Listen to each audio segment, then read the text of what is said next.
Bueno, José Miguel, estamos aquí nuevamente en lista de espera. Me he visto etiqueta, me puse camisa hoy. Que hoy había que teníamos un invitado que es realmente un intelectual, un cabezón de aquellos, un hombre que estudió en Alemania, en alemán, 12 años, estuvo allá estudiando, se especializó en filosofía política. Don Daniel Lewe, doctor en filosofía, y con el cual la idea es poder hoy conversar un tema que ha estado en la palestra, que es el suicidio asistido y la eutanasia, un tema que obviamente es un poco denso, un poco, digamos, a veces como complejo de aprender, pero que es un tema que lo puso en discusión el presidente Gabriel Boric al plantear en la última cuenta pública que teníamos o que el gobierno pretendía avanzar en un proyecto de eutanasia y suicidio asistido. Así que, eh, sin más, cuéntanos, Daniel, un poco. Yo sé que tú has investigado esto, que has publicado un libro que se llama ¿Cuándo y cómo morir? Y que de hecho lo comencé a leer hace poco. Debo reconocer que no lo he terminado, pero que de lo que he leído me pareció un libro muy didáctico que va, digamos, desglosando las distintas vertientes que tiene el debate en torno a la eutanasia y el suicidio asistido. Y queríamos empezar con una pregunta muy simple. ¿Qué es el suicidio asistido? ¿Qué es la eutanasia? ¿Y por qué te parece que podría ser relevante que empezáramos una discusión ahora? O si quizás es algo extemporáneo, algo que quizás lo deberíamos dejar más adelante en base a otras prioridades que quizás tiene el país en el momento actual. Sí. Bueno, muchas gracias por la invitación. Voy a partir por la primera mitad de la pregunta, voy a seguir por la segunda después. La primera mitad es una pregunta conceptual, qué es lo que es eutanasia, qué es lo que es suicidio asistido. Y en este tipo de debates son preguntas tremendamente importantes porque lo que hay es usualmente un enredo conceptual y hay también muchas veces un aprovechamiento de los autores o defensores de una u otra posición que definen los conceptos de un modo tal que resulta propicio para su teoría. Por eso yo pienso que lo mejor en estos casos es partir definiendo, partir entendiendo la situación y luego ponerle un nombre, luego nominarla, ¿no? Un caso claro de lo que estoy diciendo, por ejemplo, la referencia a la dignidad. A la dignidad refieren tanto los que están a favor de la muerte asistida como aquellos que están en contra. Pero claro, cada cual tiene un entendimiento diferente de dignidad, entonces discutir de esa manera es imposible. ¿Qué es lo que es la eutanasia y la muerte asistida? Bueno, el concepto, perdón, la eutanasia y el suicidio asistido. El concepto general es muerte asistida. Y en la muerte asistida se caracteriza, tiene dos elementos que lo caracterizan. Uno es que hay una intención letal, es decir, se realiza una acción con la intención de matar, y que hay una causalidad letal, es decir, la acción que se realiza efectivamente causa la muerte. Intención letal, causalidad letal. Esta es la muerte asistida que tiene dos variantes, una es la eutanasia, la otra es el suicidio asistido. En el suicidio asistido hay intención letal, hay causalidad letal y la agencia, es decir, el que realiza la acción, es la persona misma, el paciente, si es un contexto médico, limitándose el tercero, por ejemplo, un médico, a facilitarle los medios para que lo pueda hacer. Pero el que ejerce la acción es el paciente mismo. En el caso de la eutanasia, hay también intención letal, causalidad letal, pero el que ejerce la agencia, es decir, el que realiza la acción por la causalidad letal, es un tercero, por ejemplo, el médico. Esta es la diferencia entre estas dos prácticas.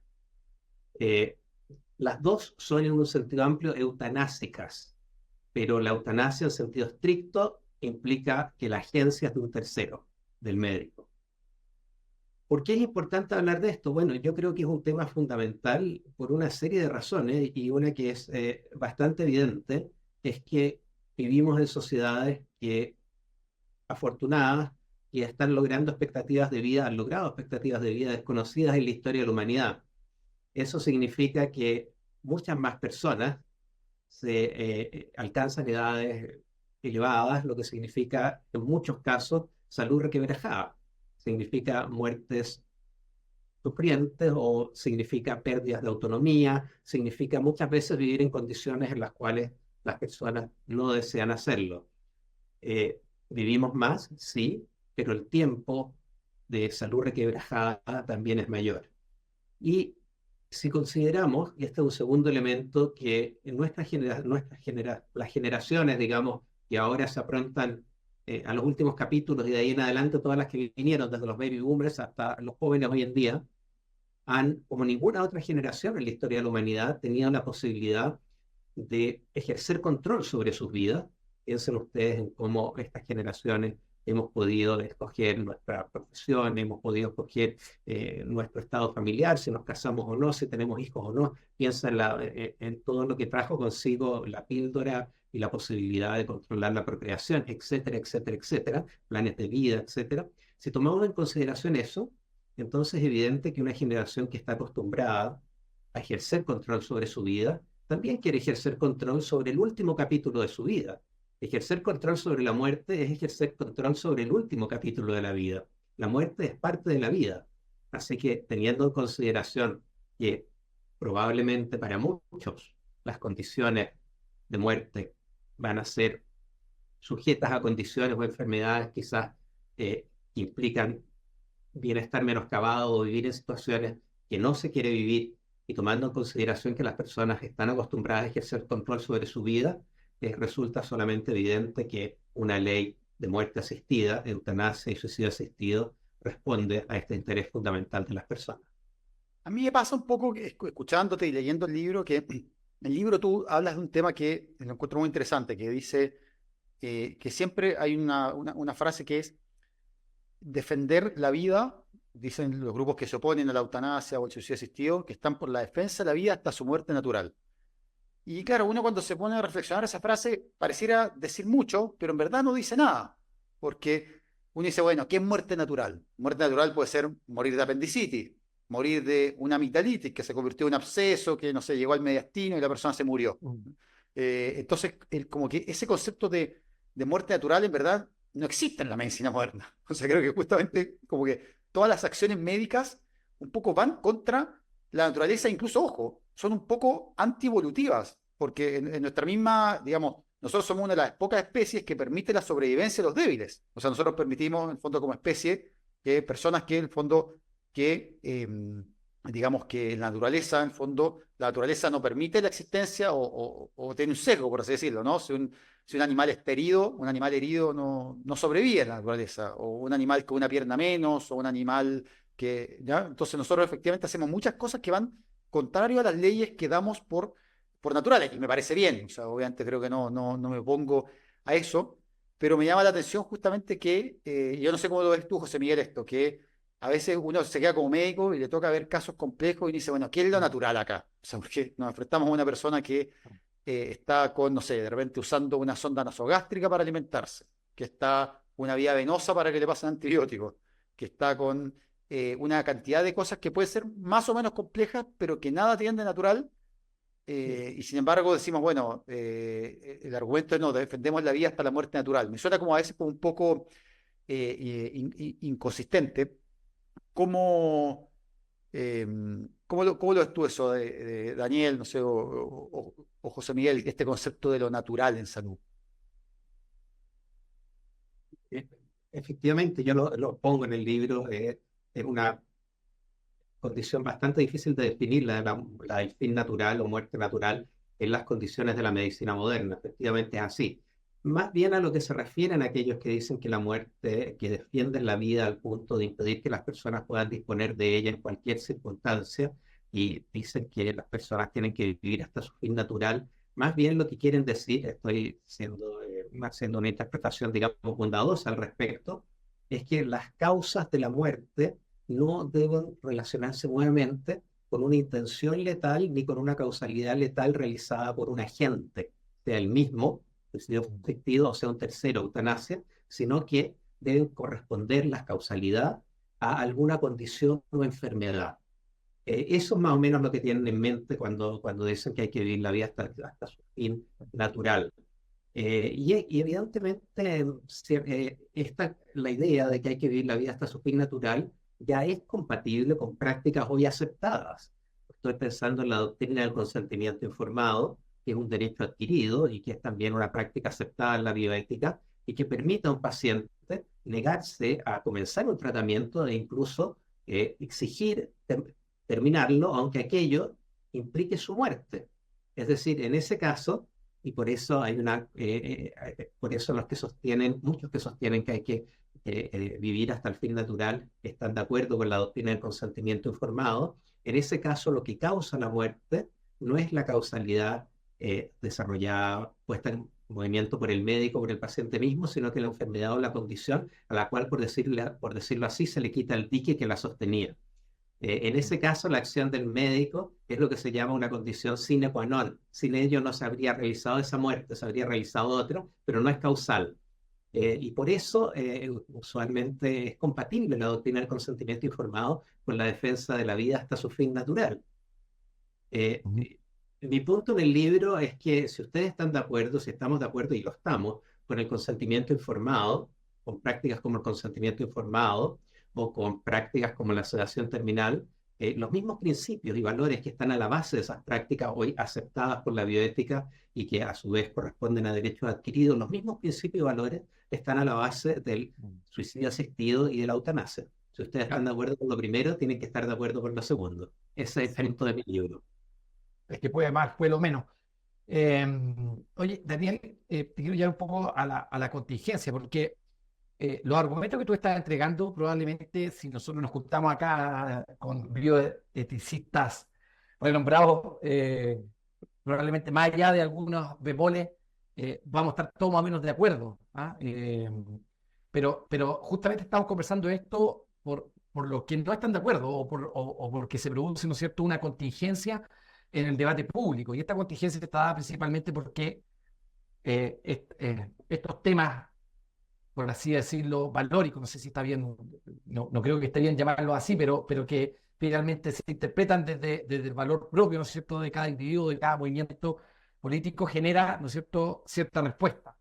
Es sabido, hoy en día, en el año 2024, ¿no es cierto?, podemos estar conversando, no sé, de eutanasia y muerte asistida, ¿no es cierto?, pero en este mismo país, hace probablemente 30, 40 años atrás, era un tema totalmente vedado, probablemente si nosotros analizamos históricamente, por la fuerte presencia que tenía la Iglesia Católica, ¿no es cierto? Y todo esto en nuestro país. Probablemente esto mismo pasaba, ¿no es cierto?, en otros países que hoy en día sí han avanzado, ¿no es cierto?, y que no se podía avanzar. Y es porque evidentemente había, ¿no es cierto?, esta fuerte influencia de la Iglesia Católica que, por diversas razones, ¿no es cierto?, se arrancan a este podcast, se ha ido perdiendo, ¿no es cierto?, por múltiples razones y que probablemente genera que, por ejemplo, en nuestro país podamos estar conversando de esto.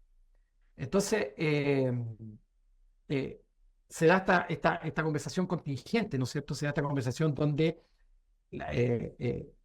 estas escalas de valores, ¿no es cierto?, se interponen en la discusión más allá de los argumentos técnicos que se puedan dar. Quería ver cuál era tu visión referente a eso. Bueno, sí, evidentemente, a ver, yo creo que hay que diferenciar.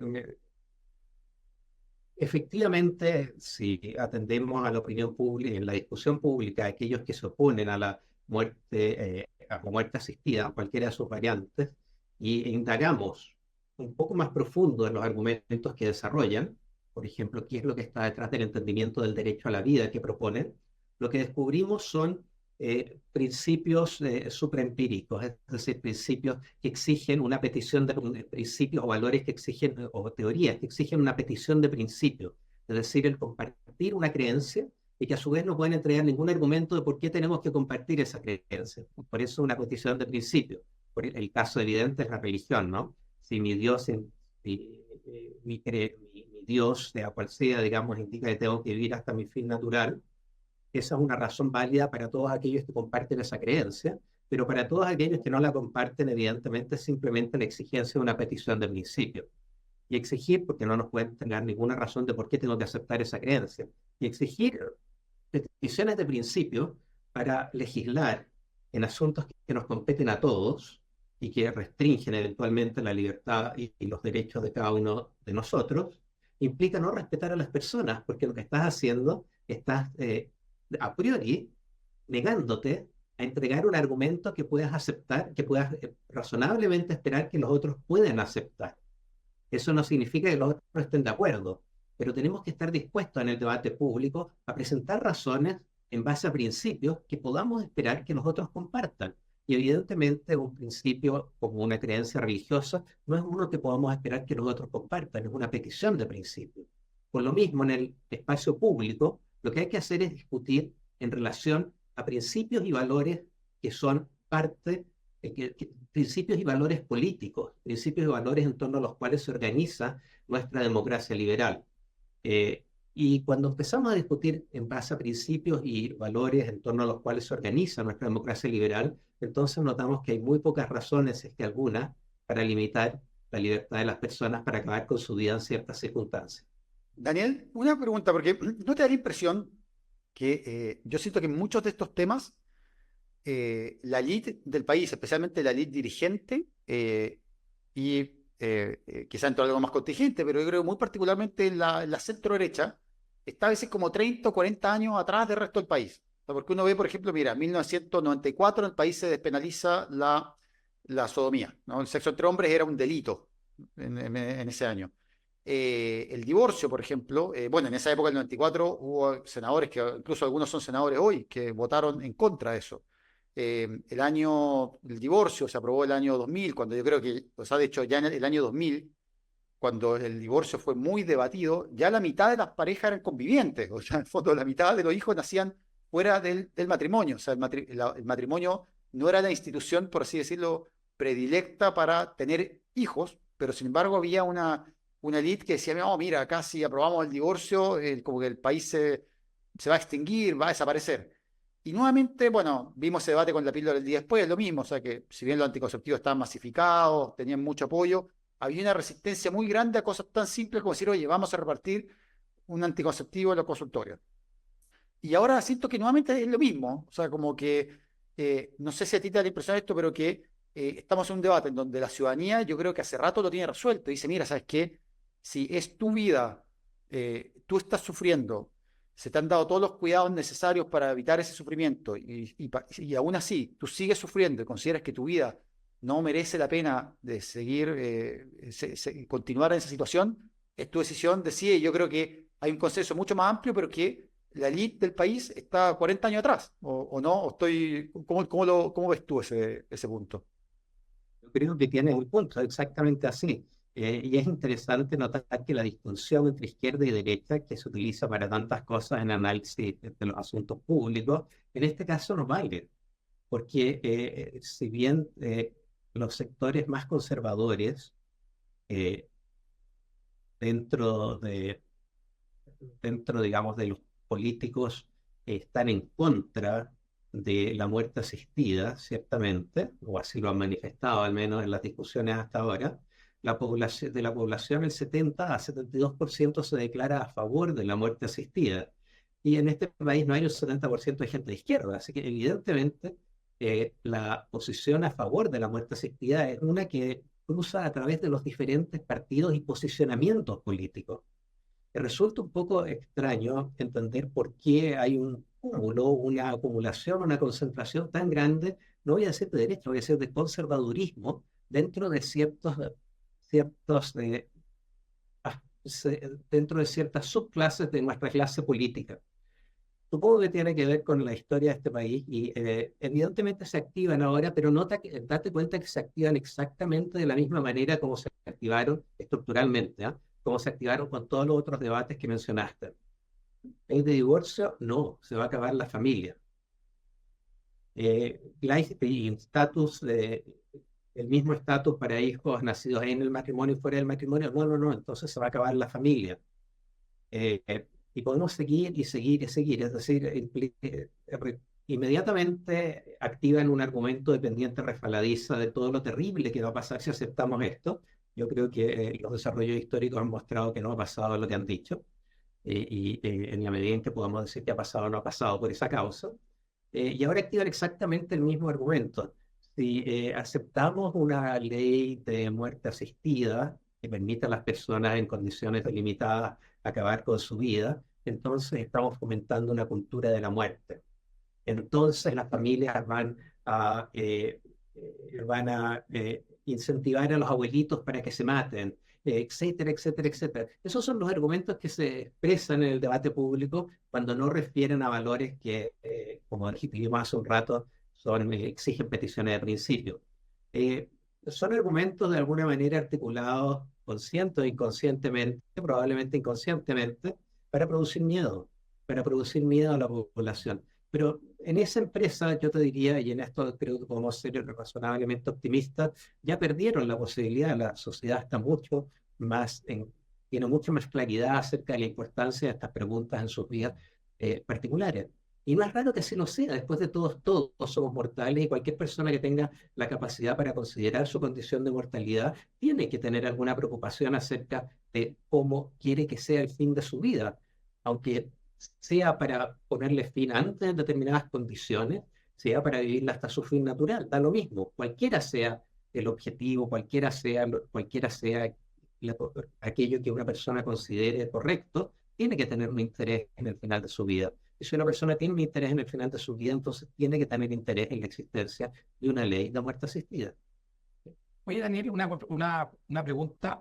En este debate también y acá han habido también discusiones a nivel de las sociedades científicas médicas, me refiero, que dice que una condición sine qua non, en el fondo, para poder tener una ley de este tipo, es que se requiere, en el fondo, cuidados paliativos. En el fondo, como que la persona tenga que recibir cuidados paliativos y si ya lo ha recibido, los cuidados paliativos suficientes, recién ahí esa persona podría acceder, digamos, a una ley. Y yo lo que siento también es que ese argumento se utiliza mucho como para poner tranca al avanzar en muerte asistida. No sé si te da esa impresión o si realmente es una condición sine qua non. A ver, efectivamente se utiliza de esa manera. Date cuenta de lo que... evidentemente yo estoy a favor de los cuidados paliativos. Deberíamos tener la posibilidad de acceder a las mejores condiciones de cuidados paliativos posibles. En Chile, por lo demás, hay una ley de cuidados paliativos.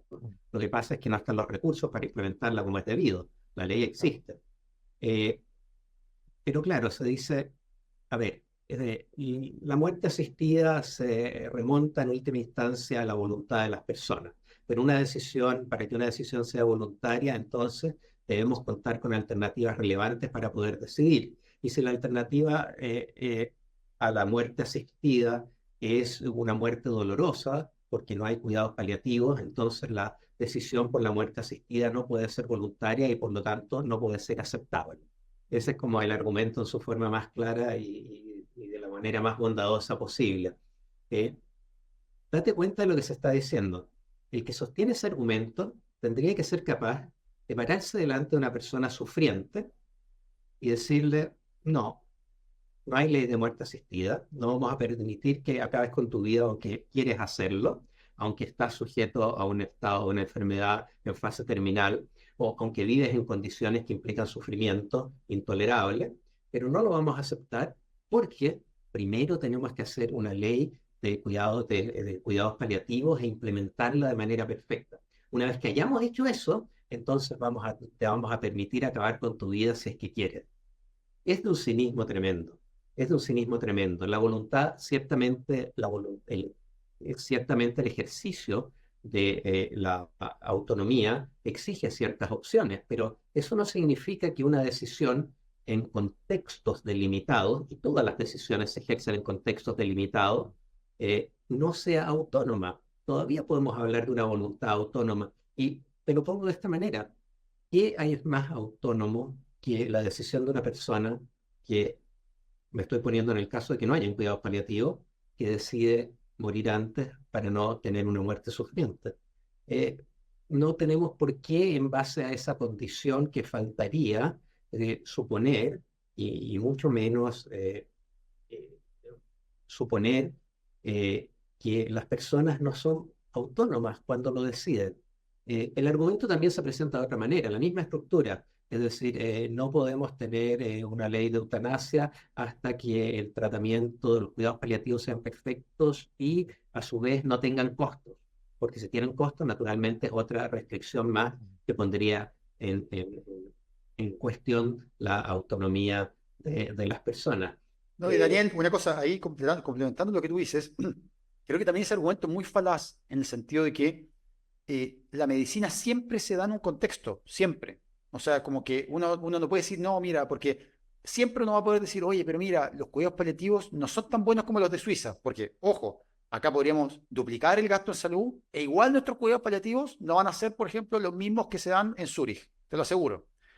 Entonces uno siempre podría generar el argumento de, no, mira, y obviamente nuestros cuidados paliativos son mejores, no sé, que los que se dan en Lesoto, ¿no? Pero en Lesoto también hay un tipo que tiene una enfermedad que con el sistema de salud ahí, con los recursos de salud ahí, le genera ciertas condiciones de sufrimiento que efectivamente él tiene que decir, mira, este es mi contexto y toda decisión moral se puede tomar en un contexto y no puedo trasladar al paciente a una situación que creo que es similar a decir, no, mira, yo creo que es similar a pedirle que espere un milagro, ¿no? Decirle, mira, no te vamos a permitir el suicidio asistido porque todas las personas, por ejemplo, tienen que tener la posibilidad de esperar un milagro y los milagros pueden pasar. Y uno dice, bueno, eso será para ti, ¿no? Que ese milagro puede ser que quizá los cuidados paliativos mejoren por 10, por 100, por 20, o puede ser una intervención divina.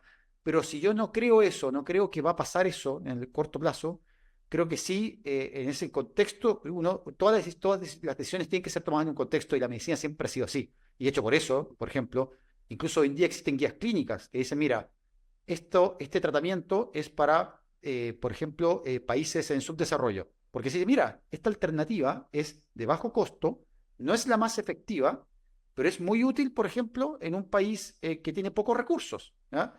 Obviamente quizás no es la misma alternativa que se va a usar en Nueva York, pero eso es razonable porque la medicina siempre incluye un contexto. Y yo creo que ahí también, y conecto con otro de los argumentos que también encuentro a veces como un poco inadecuado, el argumento de la salud mental, que muchas veces se dice, mira, eh, una persona que se quiere suicidar, efectivamente tiene que sí o sí tener un problema de salud mental, o sea, que quiere quitarse la vida, porque eso es antinatural, y como que nadie quiere hacerlo, entonces si una persona quiere morir, eh, porque tiene un problema de salud mental. Y de hecho se han hecho estudios en pacientes terminales y la mayoría no está deprimido. De hecho, alrededor del 60% de los pacientes no tiene depresión de los pacientes terminales. Entonces creo que también ahí hay otro argumento que a veces se usa de una forma un poco, no sé si tú concuerdas con eso, pero encuentro que es un argumento que se usa de forma un poco mañosa, como atribuyendo una condición de que la vida es siempre a todo evento valiosa y que de hecho, y quizá lo conecto para que nos des tu visión más filosófica al tema, que a mí me da la impresión que es una visión muy contemporánea y muy vinculada al cristianismo. Porque si uno ve, por ejemplo, la antigüedad clásica, y tú citas en tu libro a Séneca, no lo veía así. O sea, no consideraba que vivir a cualquier costo, a cualquier circunstancia, era sí o sí un bien, sino que había circunstancias en las que decía, mira, el hombre sabio, dice Séneca, sabe cuándo partir.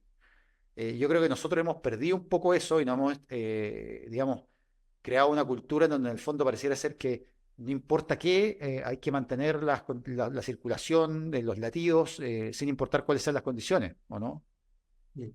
Sí, mira, partiendo por lo primero que dijiste, eh, tenemos buenas razones para implementar una buena ley de cuidados paliativos y tenemos buenas razones para implementar una buena ley de muerte asistida. Lo que quiero decir es que son razones independientes una de la otra y no podemos hacer depender una de la otra en ninguna de las dos direcciones. Hacerlo es un argumento probablemente falaz que simplemente aspira a mantener el statu quo. Eso es lo terrible de la situación. Ahora bien, podemos ir un paso más atrás en lo que estamos diciendo. Por lo demás, los cuidados paliativos no siempre son efectivos. Hay condiciones a las cuales no se puede responder de una manera suficientemente satisfactoria para los pacientes. Eso no es raro que en Chile el 70% de los médicos está a favor, de acuerdo con una encuesta del Colmet, está a favor de la muerte asistida. No es raro que entre los paliativistas sea el 100%. Ellos experimentan esta situación día a día. Pero podemos ir un paso más atrás, digo, y preguntarnos, bueno, ¿pero y qué? Y si, como decía José Miguel hace un rato, presentando un argumento, ¿acaso hay que tener cuidados paliativos antes de decidir acabar con la propia vida mediante la muerte asistida? ¿Por qué? Quizás una persona desea evitarse ese último capítulo caracterizado por sufrimiento. No todo el sufrimiento es dolor, no lo olvidemos, hay sufrimiento psicológico, por vivir situaciones que quizás se oponen a nuestras convicciones más profundas. No queremos vivir de ese modo, no queremos que nos recuerden de ese modo, etcétera, etcétera. La muerte asistida es una opción y es una opción que no viene después de los cuidados paliativos. Sí, Es una Daniel, opción un más. caso muy concreto de lo que tú planteas es la situación de los pacientes con ELA, con esclerosis lateral amiotrófica, que es, por ejemplo, un paciente que ha sido diagnosticado de una enfermedad que le va a producir un deterioro completo, que no va a poder mover ningún músculo, en el fondo que va a poder seguir respirando solo con asistencia de un ventilador, y que claro, ¿qué puede hacer los cuidados paliativos por esa persona? O sea, es decir, es una enfermedad que va a progresar inevitablemente y que la única forma de que pueda seguir viviendo es conectado a un ventilador mecánico. Entonces, una persona puede decir, mira, yo me quiero ahorrar eso, o sea, no quiero, como que no hay ninguna situación en la que tú me puedas hacer más cómodo eso. Entonces, creo que lo pongo como ejemplo, un poco para Sí, ir conectando lo que tú planteas con un caso clínico concreto. sí, pues eso lo ilustra bien, digamos. Hay ciertas condiciones que implican situaciones de vida que las personas no quieren vivir y tienen buenas razones para no hacerlo. Eh, Ojo, algo parecido vale también con las enfermedades neurodegenerativas. ¿Sí? Y ustedes son personas que eh, se identifican fuertemente, por ejemplo, con su actividad intelectual, quizás no quieren vivir una situación en la cual esas capacidades intelectuales empiezan a desaparecer o desaparecen, y no quieren que el resto de la gente, los amigos, parientes, etcétera, los experimenten de esa manera. Y eso es completamente atingible, es una razón completamente atingible. Pero siguiendo con la pregunta, date cuenta que lo que dijiste sobre la salud mental, hay dos puntos. Hay un argumento que yo diría que lo he escuchado entre los políticos, y que es un argumento bastante burdo, es decir, bueno, pero en las condiciones sufrientes, entonces, si hay una ley de muerte asistida, no puede valer cuando las personas están en condiciones sufrientes, porque en ese caso con el dolor han perdido la capacidad de razonar. Eso es absolutamente ridículo. Mm. Es decir, nos importa que las personas puedan decidir acerca del fin de su vida, pero cuando más les importa a las personas decidir acerca del fin de su vida, entonces les negamos la posibilidad de hacerlo. Ese es un argumento burdo y ridículo que repiten muchas veces los políticos. Mm.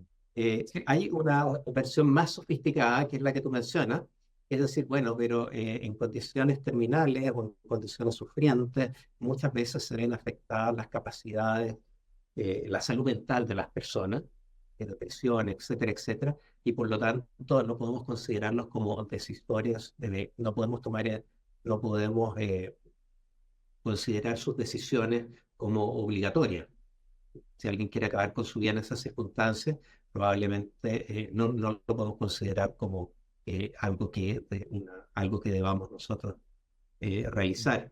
Eh, Date cuenta que en la versión más extrema, digamos, eh, lo que aquello supone es que cualquier persona, como tú decías, que quiere acabar con su vida, en realidad no puede estar bien de la cabeza, tiene un problema de salud mental, porque nadie en su sano juicio querría acabar con su vida. Eso es lo que está detrás de eso. Esa es la patologización del suicidio.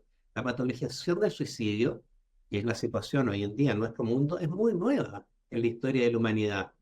En un comienzo, o sea, no en un comienzo, sino que en el mundo clásico, en que se consideraba que las personas eran parte de la comunidad, el suicidio podía ser correcto o incorrecto dependiendo de las circunstancias, evidentemente. Había circunstancias en que era incorrecto y circunstancias en que era la mejor opción. Con la cristianización, entonces el suicidio empieza a ser un pecado, sobre todo con la platonización del cristianismo. De ahí se empieza a transformar en un crimen, y entonces los suicidas fallidos son condenados a muerte, digamos. Después se los sigue criminalizando y ya los suicidas fallidos ya no se los condena a muerte, pero se los criminaliza y se los condena a cárcel o a multa. Eso hasta 1900 y tanto.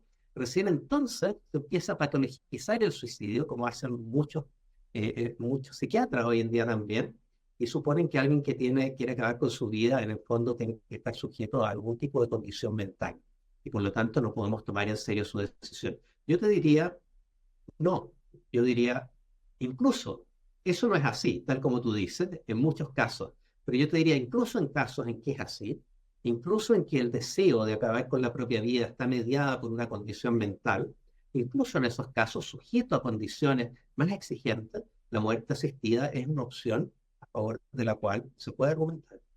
mm. Oye, digamos, lo que viene ahora, porque estamos conversando esto básicamente por la cuenta pública, ¿no es cierto?, por este debate público desarmado, pero esto tiene que ir la pelota al piso, digamos, la pelota al piso significa que esto va a entrar un debate parlamentario donde el gobierno no tiene mayoría, donde, tal como tú señalas, esto no es un tema de derecha e izquierda, pero sí hay un tema donde evidentemente hay un grupo político fuerte que le quiere llevar la contra al gobierno en el tema que sea, y probablemente este va a ser, digamos, uno de aquellos. Y hay otro tema que tiene que ver con lo que pasa después de este gobierno, porque probablemente se pueda extender la discusión e incluso hasta el próximo gobierno, y probablemente que salga alguien más cercano a republicanos, por ejemplo. Evidentemente la discusión va a ser de un tipo a que salga de otro. Entonces, no sé cuál crees tú, tu visión referente a lo práctico que va a ser esta discusión, que a todas luces no va a ser una discusión fácil. El proyecto de ley que fue presentado el año 2008, si no me equivoco, se vienen presentando proyectos de muerte asistida desde el 2004, ¿no? El proyecto está en discusión en el 2018, si no me equivoco. Es un proyecto bastante limitado, ¿ah? Sobre la muerte asistida. No es la muerte asistida en cualquier circunstancia, no es, en fin, ha habido desarrollos así en otros países también, en que se parte de una cosa y se va avanzando hacia los otros. Lo que quiero decir simplemente es que una ley de muerte asistida muy, muy delimitada y muy limitada, no se extiende a menores de edad, etcétera, etcétera. Hay muchas condiciones y por lo tanto bastante restringida. Ahora, ¿qué va a pasar? Bueno, yo creo que podemos ser moderadamente optimistas, repito, o razonablemente optimistas incluso, de que como no es un tema de derecha e izquierda, aquellos que se opongan a la muerte asistida, un proyecto de muerte asistida, van a ser fuertemente penalizados por la opinión pública. Yo creo que eso va a ser así. Y date cuenta que el contraste es con el aborto, evidentemente, por lo que denominan aborto legal o aborto libre, porque ese es un tema en el cual no se logra, no se concita la misma opinión favorable de la ciudadanía. Eh, a favor del aborto libre, si no me equivoco, está el 30% de la población. A favor del aborto en general, es decir, libre y con causales, como el 80%. Pero a favor Claro. del aborto libre, que es lo que se quiere legislar ahora, está el 30% de la población. Es decir, la penalización, en el caso de aquellos políticos, la penalización pública de aquellos políticos que se opongan a algo que la ciudadanía desea tanto, como una como una ley de muerte asistida, yo creo que puede ser suficientemente grande como para hacer avanzar esta ley. Ojo, yo creo que en desmedro de una ley de aborto. Sí, Creo, es interesante, perdón, es interesante ese punto porque un dato que dijo Daniel hace un poquito que me hizo harto ruido. Si uno ve los paliativistas que van a estar en relación, digamos, al acto, digamos, de la muerte asistida, probablemente están un 100% de acuerdo, digamos, a esta ley. Los ginecobstetras que están en relación al aborto son menos del 10%, o creo que menos del 20%, que están de acuerdo. Y eso te señala, digamos, te hace el paralelo en otro ámbito, digamos, referente a una u otra ley. Creo que efectivamente lo que va a pasar es que se va a pegar la oreja del aborto para permitir la ley de muerte Yo también asistida. lo creo, ¿no? Y tiene a ver, independiente de la posición que uno tenga con respecto al aborto, hay una cierta razonabilidad detrás de las opiniones, de las diferentes opiniones que tiene la gente frente a la eutanasia y frente al aborto. Y para decirlo de una manera muy clara, en el caso del aborto, hay un tercero que se ve afectado. Puede ser cigoto, puede ser embrión, puede ser feto, y la opinión que tenga una persona acerca del estatus moral de ese tercero implica la posición que va a tener con respecto al aborto. Es así Mm. de simple. Si le da un estatus moral más alto, va a tender a una posición más restrictiva. Si le da un estatus moral más bajo, va a tender a una posición menos restrictiva porque va a favorecer la autonomía de la mujer. Es decir, hay un tercero que se ve afectado. En el caso de la muerte asistida, no hay un tercero que se ve afectado. Es una persona decidiendo libremente acerca de su propia vida. Y eso hace toda la diferencia, creo, en la percepción de la opinión pública de estos casos. Y repito, con razón, porque independientemente de la posición que una persona tenga con respecto al aborto, o dicho de otra manera, la posición que una persona tenga con respecto al aborto, no prejuzgue la posición que tenga con respecto a la muerte asistida en ningún caso. No hay ninguna contradicción, ninguna, entre estar en contra del aborto y estar a favor de la muerte asistida. yo creo Es ahí, la Daniel, diferencia que hay entre afectar a un tercero y afectarse a sí mismo. yo creo que al gobierno acá le sobró progresismo y le faltó astucia política. Yo creo que hubiera sido suficiente con presentar un proyecto de, digamos, de suicidio asistido y ni siquiera hablar del aborto, porque creo que efectivamente el aborto divide mucho más. Creo que el suicidio asistido hay mucho más consenso, y específicamente cuando se habla de suicidio asistido. ¿Y por qué digo esto? Porque, de hecho, muchos países, ha sido el caso de Colombia, ha sido el caso, si no me equivoco, en Suiza, han avanzado primero así, han dicho, mira, ¿sabes qué? Vamos a hacer una ley de suicidio asistido. ¿Por qué? Porque el suicidio asistido es mucho menos complejo que la eutanasia, en el sentido que muchas veces bueno, la eutanasia implica la acción directa de un tercero para poner fin a la vida. La eutanasia puede ser, en el fondo, basada en una decisión anticipada. Por ejemplo, una persona puede no estar consciente en ese momento y haber dejado una directriz anticipada. Para, por ejemplo, si yo tengo una enfermedad degenerativa, por ejemplo, una enfermedad de Creutzfeldt-Jakob, que yo sé que en algún momento se me va a activar porque tengo el antecedente familiar, yo puedo decir, mira, si esto se me activa y se cumplen ciertos requisitos, quiero que pongan fin a mi vida. Pero obviamente esa decisión es un poco más polémica, porque, por ejemplo, uno podría decir, oye, pero ¿qué pasa si quizá la persona tomó esa decisión hace 20 años y cambiaron las cosas y no sabe que hay ciertos desarrollos científicos, etcétera? No estoy diciendo que yo que esté en contra de la eutanasia, pero lo que quiero decir es que en el suicidio asistido es como súper claro el argumento. Es una persona que está consciente, que tiene la situación actual, toda la evidencia actual, lo que está pasando ahora, y está tomando una decisión respecto a su cuerpo. Entonces, argumentar en contra de eso a mí me parece casi insostenible. O sea, como que encuentro que o sea, encontraría que si me tocara argumentar en contra no sabría cómo hacerlo. O sea, encuentro que son como abrumadores los argumentos, dado que es una persona consciente decidiendo sobre sí mismo para el momento actual. No es como. Entonces creo que el gobierno quizá podría haber partido por ahí y se habría simplificado la discusión y habría quizá logrado algo. Las razones por las cuales los países tienen o permiten o no criminalizan, en Holanda no es que se permita, no es que se legalice, es que no se criminaliza. La muerte asistida o la eutanasia, digo, las razones del desarrollo legal por lo que eso es así son muy diferentes en los diferentes países, ¿ah? Tú mencionabas el caso de Suiza. En el caso de Suiza se practica el suicidio asistido desde los años 40, más o menos. Pero la razón por la que se lo practica es porque en el Código Penal suizo el suicidio no está penalizado y se entiende que una práctica que no está que ayudar al desarrollo de una práctica que no está penalizada no puede estar penalizado tampoco, de lo cual se deduce de lo cual se deduce que el auxilio al suicidio, es decir, el suicidio asistido, no puede estar penalizado. Es simplemente, en Alemania sucede más o menos lo mismo. Tampoco está penalizado en el Código Penal el suicidio, y pues se considera que ayudar a una práctica, al desarrollo de una práctica que no está penalizada, tampoco puede estar penalizado a menos que esté específicamente dicho en el Código Penal, lo que no está dicho. Así que no se puede penalizar asistir a una persona a morir bajo ciertas condiciones. Vos podemos hablar de eso después, que son procedimentales en ese caso, ¿no? Son mucho menos exigentes que nuestra ley de muerte asistida. En todo caso, lo que quiero decir, y volviendo al otro punto, claro, puede haber diferencias, pero yo te diría, yo creo que son diferencias que efectivamente hay diferencias en el fenómeno y, que se está realizando, pero sin embargo yo te diría que son diferencias que no hacen una diferencia ética fundamental entre suicidio asistido y eutanasia. Incluso entre suicidio asistido y eutanasia mediante un testamento vital, es decir, una voluntad una anticipada.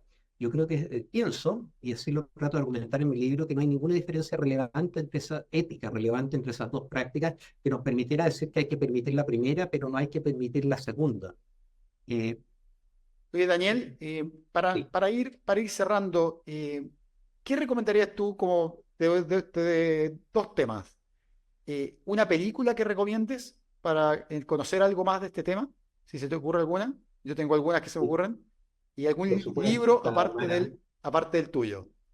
Bueno, está Mara También. Dentro, evidentemente, que es una película que efectivamente nos muestra cuán importante es tener una ley de muerte asistida, ¿no? Y no tener que depender de la voluntad de gente de buen corazón que arriesga penas de cárcel para ayudar a una persona a morir que ha deseado morir durante 30 años. Pero yo recomendaría otra película más. Es Always Alice, siempre Alice, ¿la vieron? No, no ¿No? la he visto. Es de una señora con Alzheimer, ¿no? Es esa, ¿no? Exactamente. Sí. Es una película que recomiendo profundamente. Es una profesora de lingüística eh, que resalta por sus capacidades cognitivas, digamos, y expresivas, que de pronto empieza a perderlas dramáticamente.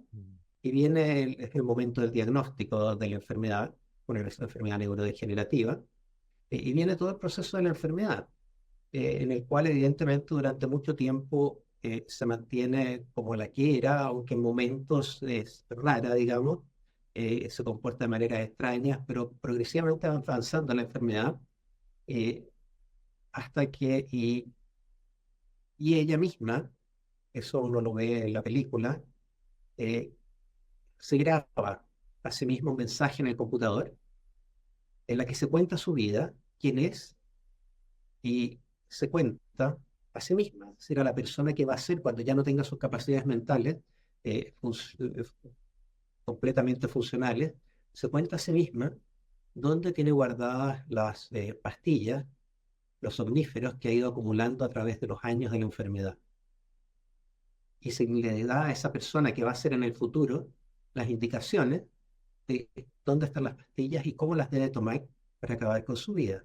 Es un caso es, es un caso muy emotivo de autonomía transtemporal.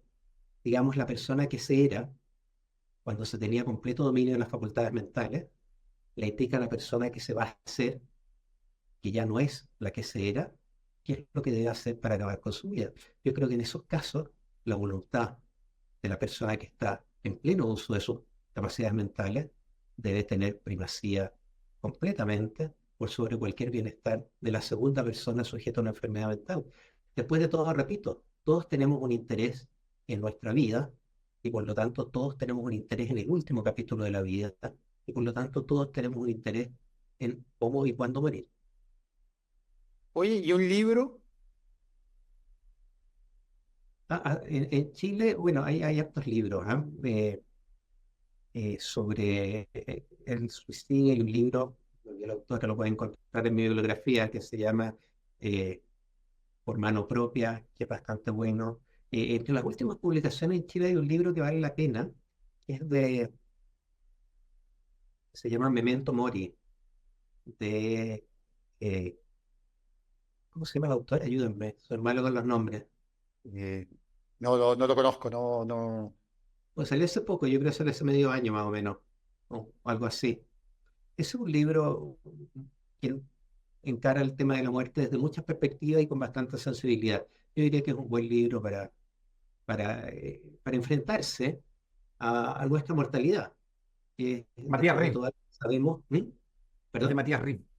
Matías Ritz, que después de todo algo que sabemos, todos vamos a morir, pero algo sobre lo que nos cuesta pensar o sobre lo que no queremos pensar muchas veces y por lo tanto algo sobre lo que nos negamos a planear a futuro. Y yo creo que el interés que uno tenga en el último capítulo de su vida se debe expresar también en tomar los pasos necesarios para poder formarlo de acuerdo a las propias concepciones valóricas y los principios que sostengamos. Por A lo mí, tanto, creo que es importante avanzar con los testamentos vitales y que los testamentos vitales sean efectivamente respetados. sí, a mí también terminando, una película que me quedó muy marcada fue La escafandra y la mariposa. No sé si la han visto o no. No es una película que trata específicamente de la eutanasia, pero trata de una persona que queda en un síndrome de enclaustramiento, que es una de las condiciones bien frecuentes bajo las cuales, de hecho tú lo mencionas en el libro, un inglés que pidió que quedó enclaustrado, esta situación en la que solo puede mover un ojo, y que él decide, digamos, en ese momento el pie de la eutanasia. En el caso de la escafandra y la mariposa, esta persona decide escribir un libro, pudiendo mover solo un ojo. Es una historia distinta, pero que también uno entiende y lo sirve, también yo creo que sirve para empatizar lo dramática que puede ser la situación, pero también cómo poner en contexto que nadie está obligado al imposible, que efectivamente puede haber personas que puedan decidir, mira, yo quiero escribir un libro, pero hay otros que pueden decir, mira, yo a esas circunstancias prefiero no seguir viviendo. Y uno cuando ve la película, uno dice, mira, creo que ambas alternativas son válidas. Es que uno sería bien, habría que ser muy, yo creo, muy intransigente para sentarse frente a esa persona y decirle, no, mira, hay que morir sí o sí, o decirle, no, hay que escribir un libro sí o sí. Creo que de todas formas uno termina como empatizando y entendiendo que también hay opciones. No sé si tú, José Miguel, Evidentemente, sí. son decisiones íntimas sobre asuntos fundamentales de la vida y la respuesta que dé cada cual es la respuesta correcta para esa persona. Y eso va. Exactamente. No sé si tú, José Miguel, quieres decir algo, algunas palabras al cierre, no sé, se nos quedó. Rambo, yo vi Rambo, muerte asistida. No, no te fome. Oye, no, mira, creo que este tema eh, son temas que finalmente en la discusión pública se ensucian mucho, porque se ensucia, entre comillas, quiero decir, después de sentir la palabra, porque llevan mucho de la moral propia. Y finalmente cuando uno ve la discusión pública en el Congreso, con los distintos actores, termina mucho, en el caso particular, diciendo, mira, yo tenía un tío que se quería morir y al final no se murió y descubrió una droga para el cáncer, ¿cachai? Entonces pasa que, mira, entonces, ¿cómo vamos a matar a la gente? Eh, Porque pueden ser potenciales inventores de algo. Entonces, pasa que finalmente la discusión, y creo que lo que hay que hacer es, en el fondo, es tener bases, como decía Daniel, bases sólidas para comenzar a discutir, ¿no? Cuando nos basamos en una discusión, en principio, de una democracia liberal, ¿no es cierto?, donde la autonomía de cada persona juega un rol preponderante, donde las otras opciones, que pueden ser cuidados paliativos, acceso a tratamiento psiquiátrico, sean acompañantes, pero no entorpecedores finalmente de la toma de decisión. Entonces, creo que si cumplimos la discusión con esos principios, digamos, creo que va a ser una discusión mucho más limpia y mucho más transparente, ¿no? Creo que es bueno plantearlo desde ese punto de vista. Bueno, yo una cosa solo decir al cierre y conecto con la autonomía. Recuerden, está todo este debate que hubo acerca de la donación de órganos. Si bien la campaña fue bien polémica, estos gusanos, también puso sobre en el tapete la idea de respetar la autonomía de las personas. Y conectando con lo que hablábamos del suicidio asistido, recordar solo unos datos, que en Chile hay alrededor de 2.500 personas que están en lista de espera para un trasplante.